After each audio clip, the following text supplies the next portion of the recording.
the early 80s, my friend's uncle was serving in the Khabarovsk region in an aviation regiment. Let's call him Nikolai.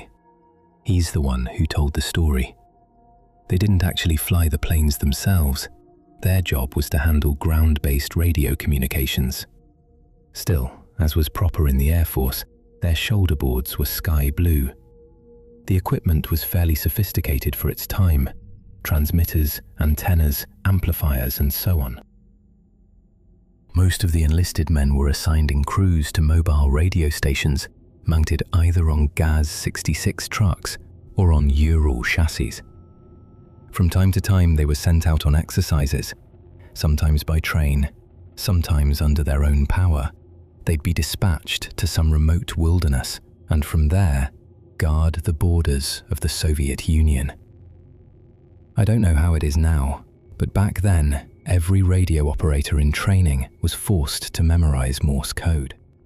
It didn't matter whether you were a tech-savvy Muscovite amateur radio enthusiast in civilian life, or, as their company commander liked to joke, mangling the name of Cambodia's capital, a stump from a Turkmen village. Everyone had to punch out the required number of dots and dashes per minute with a telegraph key. The unit was made up of men from all corners of the vast Soviet Union, 15 nationalities from the Union republics, not counting the autonomous regions. There was even one Chukchi, maybe two. Some of the less gifted soldiers had only heard Russian for the first time in the army, and mostly in its unprintable form. And now they had to translate it into Morse code. The captain had his hands full with them, but in the end, everyone passed their exams on time and was assigned a role. Sleep peacefully, motherland, as they used to say. Not even a sparrow would slip through the sky, nor a mouse crawl across the land. Among Nikolai's close service friends was an Uzbek named Abdurazulov. No one bullied anyone over nationality. They lived like one big soldier family. They ate together, slept together, and guarded the common motherland from NATO together. Of course, they sometimes teased those who struggled with Russian, but without malice. Today, we'd say they were tolerant.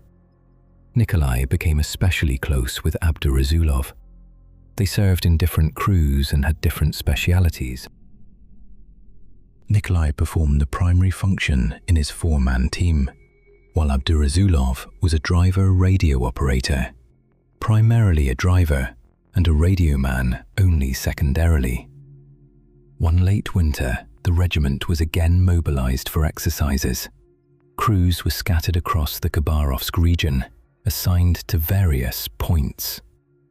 A point could simply be an open field. A mobile radio station would drive into the steppe, raise its antenna, power up the equipment, and start transmitting and receiving signals. The equipment cabin mounted on the chassis was called a kung. You could live in it if necessary, but not for long, and certainly not in brutal cold.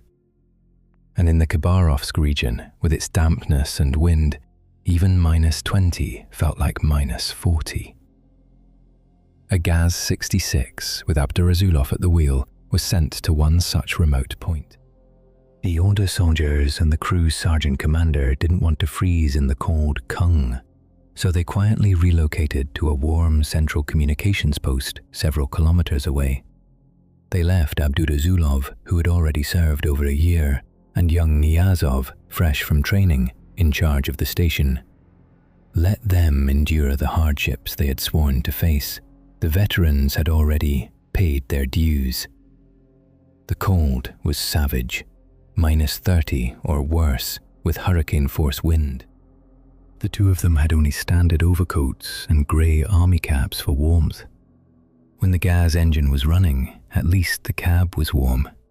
The engine was located between the seats and gave off decent heat. They were left in the snowy wilderness with a small supply of dry rations. The fact that neither of them knew much about communications didn't concern anyone. Who cared about their beep, beep, beep in the ether? It was just routine exercises. They had been sitting there for 2 days. No one knew what was happening with them. They hadn't made radio contact even once. No one wanted to drive through the blizzard to check on them. Toward the end of the second day, the Central Communications Post finally received a radiogram from their station. Proper Morse code, but the text read something like, "We freezing so help." The older soldiers found it hilarious. They tapped back, "Don't understand. Repeat, please." They entertained themselves like this all night. It was boring at the warm point otherwise. Then the signals stopped.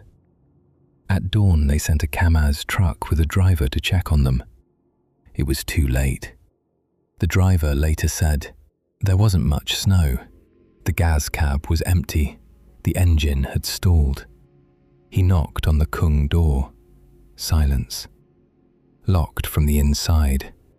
The lock was symbolic. He pried it open easily. The sight inside was not for the faint of heart. The walls and equipment were black with soot. Nyazov was sitting against the wall, curled up. Abdurazulov sat at the radio operator's table, his right hand frozen tightly around the telegraph key. Both were blackened with soot. A blowtorch lay extinguished on the floor. They had suffocated. It turned out they had burned all the gasoline in the tank. They must have siphoned some into the blowtorch, lit it, sealed themselves inside the Kung, and tried to warm up. There was no ventilation. The flame kept burning even after they froze to death, filling everything with soot. When the news reached the unit, Nikolai refused to believe his friend was gone. He waited for the Kamaz to return, hoping it was a mistake. When he saw 3 figures sitting in the cab, he felt relief, alive. But when the door was opened, he nearly went grey. The driver had simply propped their frozen bodies upright for transport.